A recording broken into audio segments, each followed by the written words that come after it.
My name is Eric, and last year, my father told me something I'll never forget.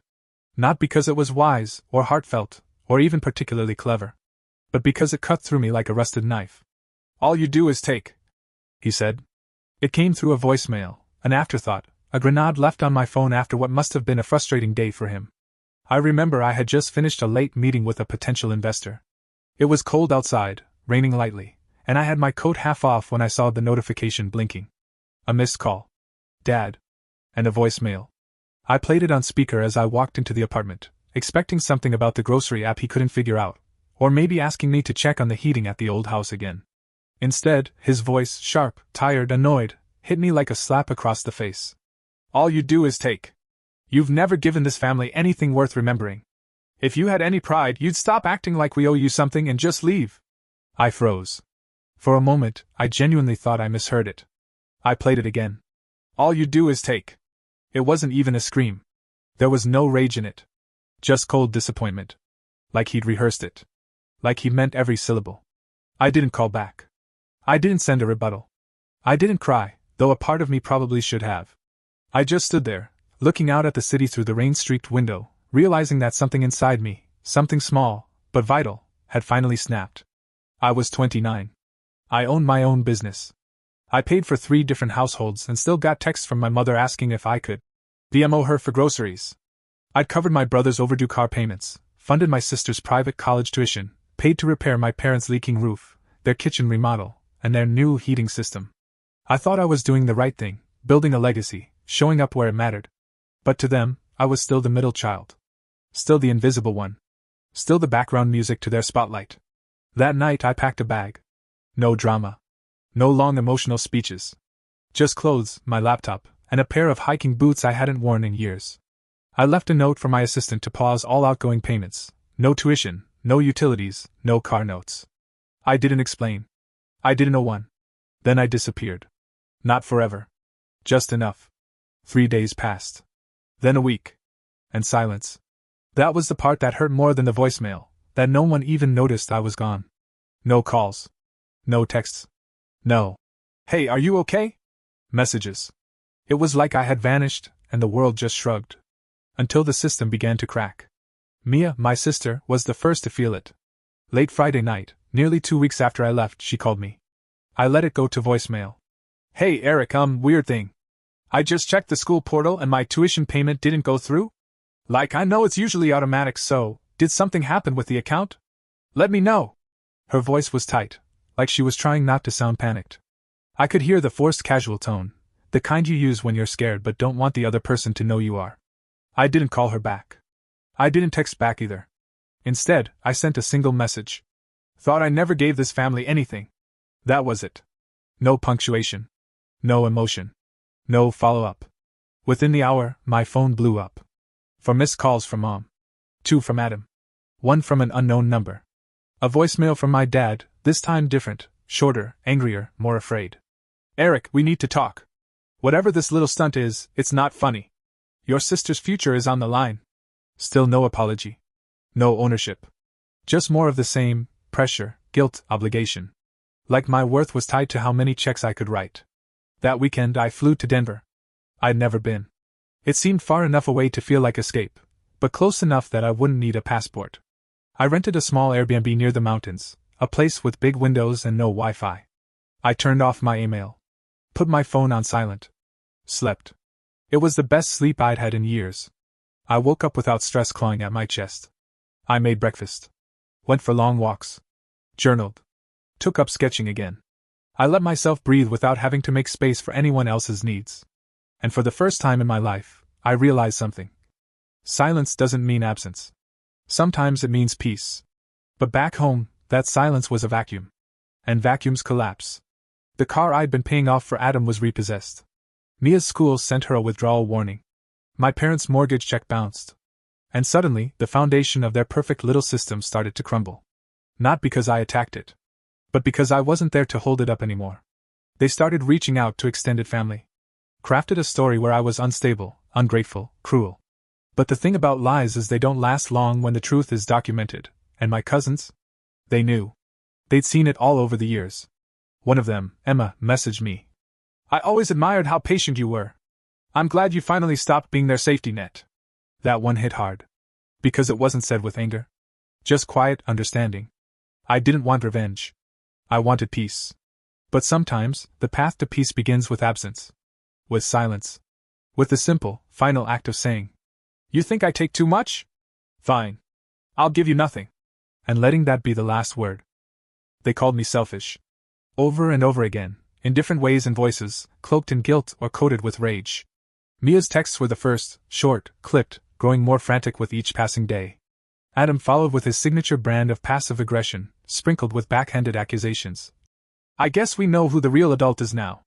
And my mom, well, she just defaulted to silence, the kind that said, "I'm not mad, just disappointed." Except this time it felt more like a courtroom stare than a mother's grief. But the one that made me laugh, actually laugh, alone in my Denver rental, with coffee still steaming in my hand, was a voice message from my dad. "This little vacation of yours," he said, his tone oozing disdain, "might feel good now, but real men don't run from family. They show up. They don't abandon their responsibilities." Responsibilities. As if I'd signed a contract the day I was born, promising to be their safety net forever. It had only been 2 weeks. 2 weeks since I hit pause on the machine that had chewed me up for years. 2 weeks since I decided to let them feel the weight of their own decisions for once. And already, they were collapsing under the smallest taste of their own reality. I spent my mornings walking to a small cafe near the Airbnb. It had mismatched furniture and a wall of books no one ever read. I'd take my notebook, order the same black coffee, and sit in the same spot near the window. At first, I wrote out my thoughts in fury. Pages filled with what I wanted to scream at them, all the moments they took without asking, the times they belittled me, the way they'd roll their eyes when I mentioned needing rest or space. But slowly my pen softened. I began writing about other things, things I hadn't thought about in years. The way the mountain light hit the glass in the morning. The smile of the barista who wore galaxy earrings. The smell of pine and cold air when I wandered into the woods. I was rediscovering something I hadn't realized I'd lost, myself. Back home, the unraveling escalated. Mia's financial aid office flagged her account as delinquent. She was dropped from 2 classes. Adam missed several shifts scrambling to figure out his car situation and ended up getting fired. My parents received notice from their bank that their next mortgage payment wouldn't process. I hadn't even touched their accounts. I'd simply let go. And that was enough to set the whole tower tumbling. They tried to fix it, of course. They turned to extended family, crafted a version of the story where I was the unstable one, the middle child meltdown narrative. But my cousins knew. They'd watched me bail the family out for years. Emma, my mom's niece, even reached out again. This time, she just said, "You okay?" I replied simply. For the first time in a long time, yeah. There was something sacred about the quiet I was living in. It didn't demand anything. It didn't drain me. It let me just be. I didn't have to brace for emotional manipulation, or sudden emergencies, or another. "Can you do me a quick favor?" Text that ended in a 4-figure wire transfer. I hiked alone. I cooked simple meals. I read an entire novel without stopping midway to fix someone else's chaos. One afternoon, I drove out to Boulder. The sky was bruised with storm clouds, but I wanted to see the view from the cliff trail I'd read about online. It took me 2 hours to reach the overlook. Wind pressed against my chest. The valley stretched out beneath me like a story still being written. And I laughed. A full, unfiltered laugh that echoed through the trees. It startled a nearby bird, but I didn't care. That laugh was a marker. A turning point. Because I realized in that moment I didn't miss them. Not the calls, not the obligation, not the carefully timed crises that always came right after payday. What I missed, what I had always been chasing, was the idea of family. But what I had was something else entirely. I returned to the Airbnb and found an email waiting. Subject line: "We need you to come home." No greeting. No warmth. Just a long, breathless wall of text. My mother had written it, but I could hear my father in every word. "I don't know what's gotten into you. Your father is furious. We've done so much for you. Family doesn't abandon family." I stared at it for a long time. My finger hovered over reply. I wanted to write. "You abandoned me the day you decided I was only valuable when I was useful." But I didn't. Instead, I forwarded the email to Daniel, my lawyer.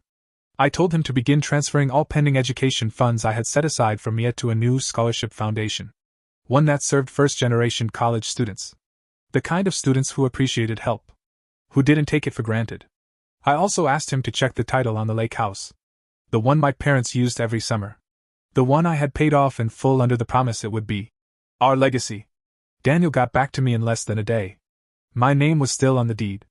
So I made a decision. I booked a flight home. Not to argue. Not to explain. But to reclaim. I didn't tell anyone. I didn't warn them. I just arrived, rented a car, and drove straight to the lake house.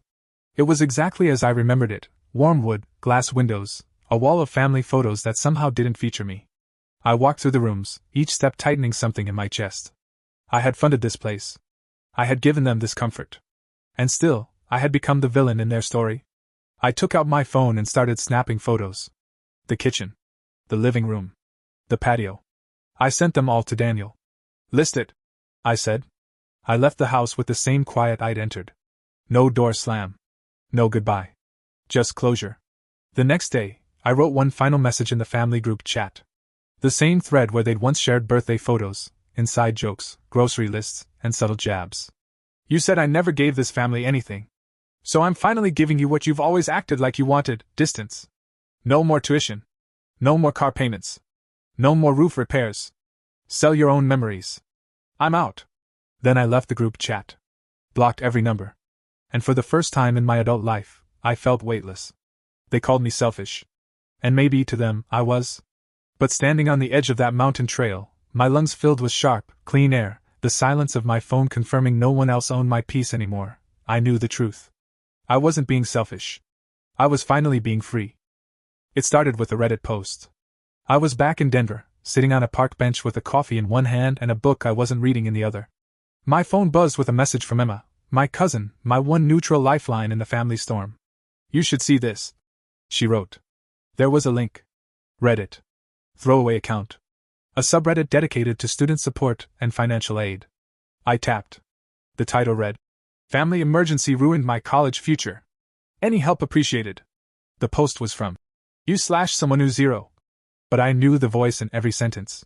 It was Mia. She described an unexplained financial withdrawal from her tuition fund, claiming her older brother had abandoned the family, was spiraling emotionally, and had cut all ties without reason. She wrote about feeling lost, how she was facing expulsion, and needed help just to stay in school. She posted pictures, none of me, but of her dorm, a blurry shot of her laptop, even a photo of her class schedule. And people believed her. They were donating over $6,000 in just 3 days. Emma's message followed. "Figured you'd want to know before it blows up more." I didn't respond right away. I stared at the screen, my coffee long gone cold. My heart didn't race. I didn't get angry in the way I expected. What I felt instead was a slow, heavy ache. Even now, even after everything, she still didn't get it. She wasn't asking for help from strangers because she was desperate. She was rewriting the story. Again. Making herself the victim. Painting me as unstable, erratic, cruel. All to cover for the simple truth that she'd depended on me for years and never once said thank you. I could have ignored it. Let her con the internet the way she conned the family. But something in me, something tired of being silent, decided to speak. Not in anger. Not in a rage-fueled rant. Just facts. I pulled out my old hard drive. I had every tuition payment saved, every wire confirmation, every textbook reimbursement from the past 4 years. I organized them into an album. No names. No commentary. Just screenshots. Bank receipts. Tuition portals. Wire transfers. Dates. Dollar amounts. The total? $92,614.28. I uploaded the album to a private Imager link. Then, I returned to the Reddit thread. Scrolled to the comments. She had dozens of sympathy messages. People asking how they could help. Someone even offered to set up a GoFundMe for her. And right beneath all that I posted, "Before you donate, maybe ask where the other $90,000 went. Some people forget who helped them when the help stops." That was all. No threats. No exposure. No direct call-out. But Reddit isn't stupid. Within hours, the thread was on fire. People started questioning the story. Asking for clarification. Cross-checking usernames. Some recognized her from Instagram. Someone even posted a screenshot of Mia on vacation 6 months ago in Cancun, captioned, "Thank you, big bro," from her now private account. By the end of the night, her post was removed by moderators for suspicious fundraising activity. Comments turned against her. Her throwaway account was suspended. I didn't celebrate. There was no victory dance. Just a quiet confirmation: the truth always finds air. And yet, that wasn't the end of it. Not even close. Because 2 days later, Daniel, my lawyer, called me. "They sent you a letter," he said, his tone halfway between amused and appalled. "Certified mail. Looks official, but it's bizarre." I told him to read it. He chuckled once before beginning. "Dear Eric, we are formally requesting a meeting to discuss the breakdown of our family dynamic." I snorted. "A meeting?" He continued reading. "Given the emotional investment and shared familial experiences tied to the lake house property, we believe we are entitled to partial proceeds from the pending sale." That was the real reason. They didn't want reconciliation. They wanted money. Emotional equity, they called it. As if all the years they spent ignoring me at holidays, treating me like a credit card with a pulse, somehow gave them legal claim. Daniel asked me calmly. "Want me to remind them emotional equity doesn't hold up in court?" I said. "Better. Send the contract." See, when I'd bought the lake house, I didn't just hand over money and hope for gratitude. I had Daniel draft a document, just in case. It included clear language stating the property was solely mine, that my father acknowledged the gift, and relinquished any future claims. He'd even signed it. We mailed them a copy. Silence. Then more silence. Until word got out that I was preparing to sell the main house too. Yes, that house, the one I helped renovate, funded repairs for, paid half the mortgage during lean years. It wasn't in my name, but Daniel had another file ready. Years ago, during one of my parents' worst financial spirals, I'd loaned them over $80,000 under a verbal agreement. Daniel had documented every deposit, every wire transfer. And now we filed a lien on the property. Which meant I could legally force a sale. When they received the paperwork, all hell broke loose. My mom called Emma, sobbing. My dad left voicemails I didn't listen to. Mia messaged me again, this time not asking for money, but to just talk. I ignored them all. Then came the threats. "You'll regret this. This is betrayal. We'll tell everyone what you did." Emma called me one night, whispering into the phone like we were kids hiding from a storm. "They're planning to post on Facebook. Your dad's drafting some long thing about you being unstable. Mom's already talking to Aunt Renee. It's spreading." I sighed. "Let them. I have receipts." What I didn't say, what I didn't need to say, was that I wasn't doing this for revenge anymore. I was doing it for closure. Because when people are determined to make you the villain, no amount of silence saves you. No amount of generosity erases the script they've already written. The only thing that ever tells the real story is proof. So I let the storm build. And while they scrambled, while they panicked and plotted and painted me in their tragic colors, I moved forward. The lake house sold first. A quiet transaction. Clean. Legal. Profitable. The buyers loved the water view. I never told them about the family memories inside. Didn't mention the Christmas Eve my father made me scrub the gutters while Mia opened her new iPhone. Didn't mention the photo wall missing my face. Then came the court order for the main house. Daniel warned me. "They'll fight it. Be prepared." They did. Filed delays. Claimed misunderstandings. Pleaded to judges. But the paper trail was too strong. Every dollar traced. Every text saved. Every promise broken now preserved in digital ink. 30 days. That's what they were given. 30 days to vacate the property I'd kept afloat for years. No exceptions. I didn't expect what came next. They didn't pack everything. They left behind boxes. Trash. Old furniture. Piles of junk and forgotten memories. Like they were trying to bury their shame under clutter. One of the movers found a box labeled, "Junk," in the attic. Inside it was a journal, mine. From high school. Covered in dust, but still intact. I flipped through it, standing in the empty living room. Page 1. Goals: get into college. Start a company. Buy a house. Take care of my family. Funny how every goal had come true. And yet none of them looked the way I imagined. I donated what I could. Threw out the rest. Emma helped close out the estate. She was the only one who didn't choose sides. The only one who showed up without asking for anything. "You did the right thing," she whispered, hugging me goodbye. "Even if it doesn't feel like it yet." And she was right. Because it didn't feel like triumph. There was no soundtrack. No slow-motion applause. Just quiet. The kind of quiet you don't notice until it wraps around you like a warm blanket. Soft. Unfamiliar. Safe. A few weeks later I moved. New city. Smaller place. No family nearby. No extra keys handed out. No emergency fund draining in the background. I was just me. And they? They faded. Emails slowed. Calls dried up. Even their smear campaign fizzled when people started asking questions they couldn't answer. I didn't chase apologies. Didn't demand closure. Because I already had it. It lived in every receipt I'd saved. Every truth I'd quietly posted. And most of all, in the silence that followed once the noise of their lies finally stopped echoing. The morning of the auction was gray and brittle. The kind of morning that smelled like old paper and cold cement, quiet, unnerving. I parked across the street from the house I had once called home, staring at the weather-worn siding and the porch where I used to sit with a book while everyone else shouted over Sunday football. Now, a small white sign staked in the lawn read, "Notice of foreclosure.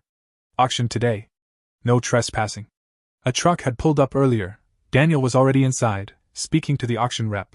I watched them from my car for a long minute. Part of me considered turning back.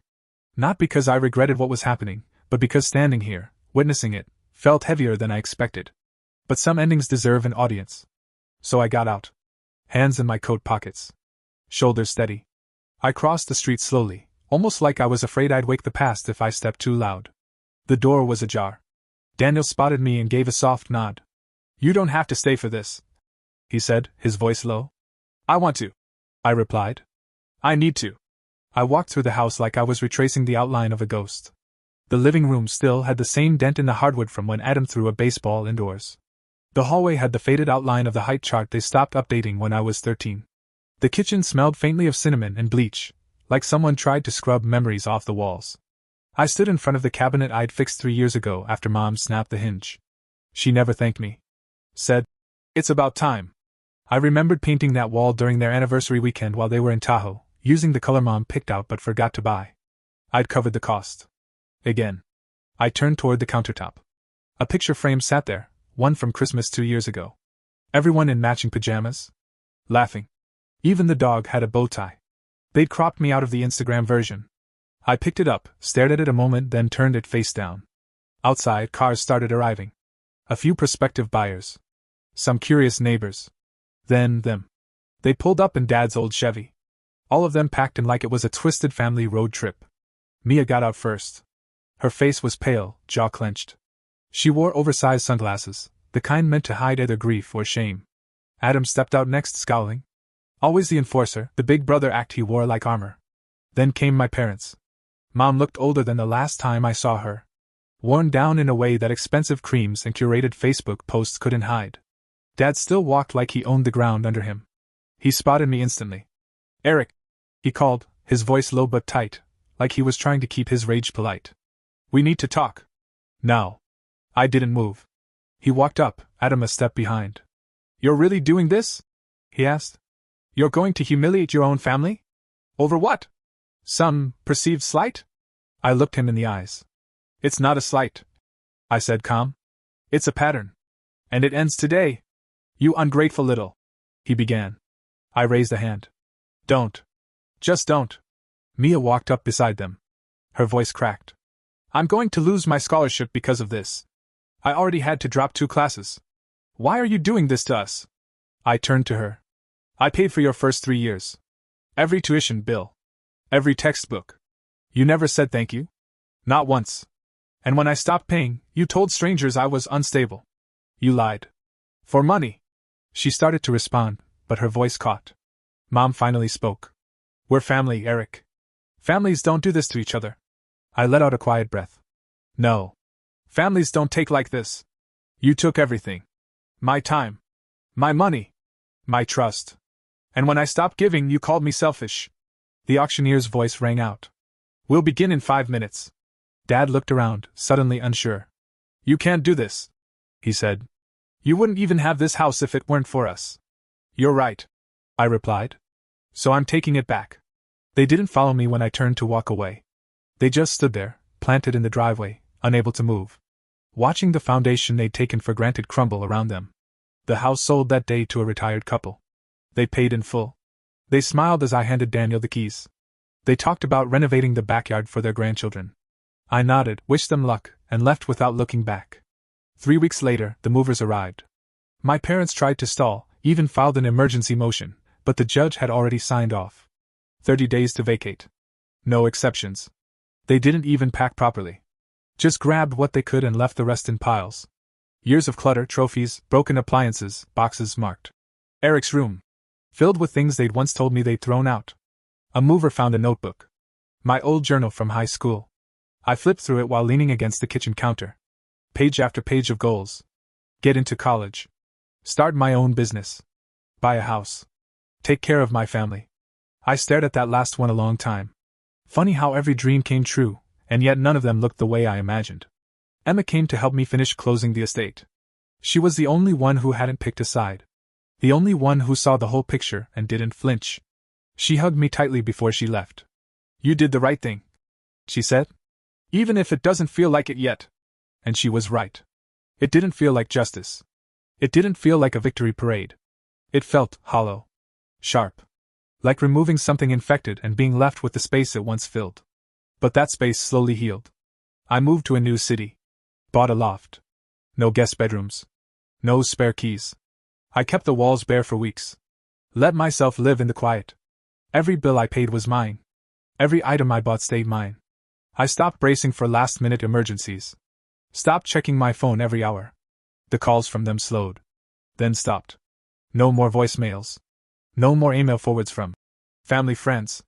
It was like they had finally realized the faucet was off, and they were thirsty in a desert of their own making. I didn't hate them. I didn't wish them suffering. I simply disconnected. Like a wire pulled from a socket. One night, I sat on the balcony of my new apartment. Tea in hand? Watching the lights blink across the city skyline. I thought about that last Thanksgiving. The toast Adam made.